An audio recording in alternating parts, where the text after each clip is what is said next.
Hey, deserving listeners. Today's episode is going to be a long episode. It's a deep dive that I've been working on for a few months now. And the deep dive is on avoidant personality disorder. This is going to be a patron-only episode, by the way. So if you're not a patron, you won't be able to listen to the full episode.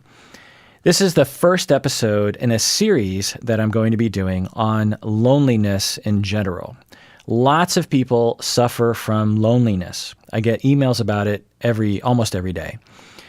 I talk with clients about it. I talk with supervisees and students about it. Loneliness is it's highly prevalent. And I've never felt very good in the way that I help people with their loneliness. I've found some success with some people, but with a lot of people, when I try to help them, it never really works, especially when people email me because I don't have a lot. They're not clients and I can't really get into it with them. And I've come to realize that the typical advice that people give about reducing loneliness is useless. Like telling people to, just get out there, be yourself. Try to make friends, cultivate relationships, maybe dating apps or Facebook groups, or, you have to pursue your friends, cultivate long-term relationships, reach out to others. Sometimes you got to put up with flaky friends. Maybe always say yes to social events or be vulnerable. All this is good advice, but I've worked with people individually with this kind of thing and found that it doesn't do anything. None of these things have really worked. Sometimes they do, but most people that I talk about these things with, they just remain lonely year after year after year. And it makes me really, really sad for them because these people that I know to be lovely, likable, interesting, dynamic human beings who anyone would be happy to have their friend.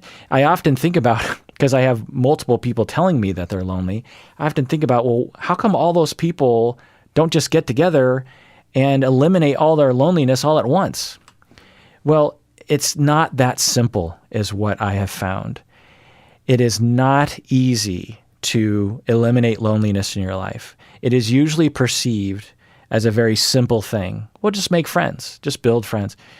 It is not that simple. There are so many different things that can get in the way of curing your own loneliness. There are so many different things that can hamper one's efforts to reduce loneliness. There are so many different things that can create gravitational pull towards loneliness. So I decided to really look into all the different types of loneliness.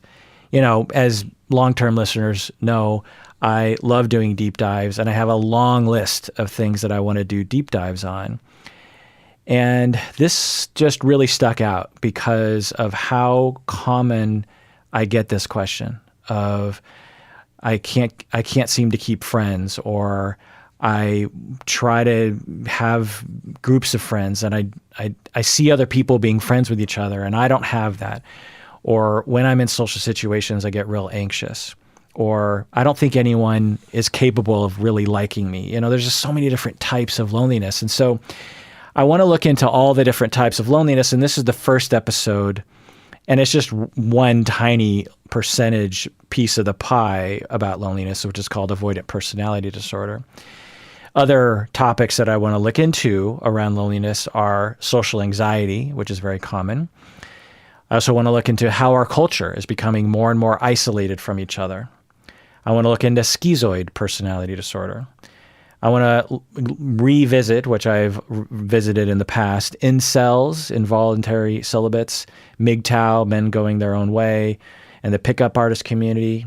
I want to look into schizotypal personality disorder, depression, schemas that impede one's ability to make and keep friends, people who lack social skills. What are social skills exactly? Seattle Freeze. People have been asking me to go into the Seattle Freeze since the beginning of this podcast.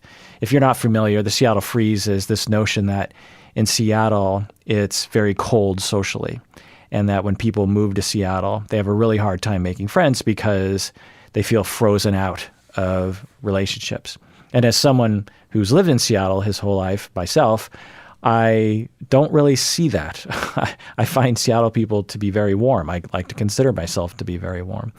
But what does the data show? Why would Seattle have that perception? If it is true, why would that be? I also want to look into autism spectrum, how that can contribute to loneliness, ADHD, I just want to talk about, generally speaking, how do you make friends and how do you keep them? I want to look at attachment styles, avoidant attachment in particular. I want to talk about how do you meet your soulmate and keep them? Because a lot of people are lonely, not just for friends, but for a soulmate and companion. I also want to conclude the whole deep dive by just talking about loneliness in general. That's my end goal, is I want to do deep dives on all these topics. It's going to take me a while to get through all of them, I think, but I want to do all these different, probably, I don't know, looks like 15 different deep dives. And at the end, as I learn and do all this research, I want to conclude with a final episode on pulling it all together. Because a lot of this has to do with my own desire to get a good handle on what loneliness is in general, the different types, and how to really help people when they email me about this, that I would be able to say, well, here are some things that I've learned as a distillation of everything that I've read, all the research and all the thinking that I've done about this. And of course, listen to the loneliness deep dive episodes, and particularly the last one, because that's when I pull it all together. I'm also guessing that as I research this topic, there are going to be other subtopics that will emerge that I haven't thought of. And I'll do deep dives on those episodes as well. So again, this episode is just for patrons of the podcast. So if you're not a patron, this episode will end soon before the content begins. If you want to listen to this whole episode, along with all the other deep dives and along with all the other deep dives that I've ever done, I've done hundreds of deep dives that are arguably our best episodes, you have to become a patron of the podcast by going to patreon.com. That's patreon.com. Go to our page, Psychology in Seattle, and become a patron. And when you become a patron, you'll get instructions on how to access this episode and the hundreds of other patron-only episodes. If you are a patron and you're on YouTube, you might not know this, but you can listen to Patreon episodes, patron-only episodes on patreon.com. They're there every time as they're getting posted. You can also listen on our website. There's a way to access them on our website as a patron. And you can also subscribe to the patron feed on a phone podcatcher, on a phone app that's designed for podcast listening.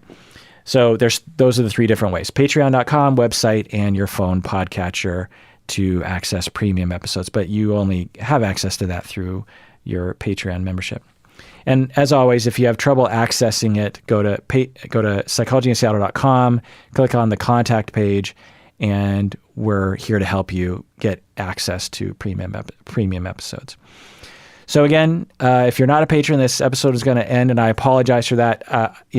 I get that if you're not a patron, this is going to upset you, but this is how I make a living.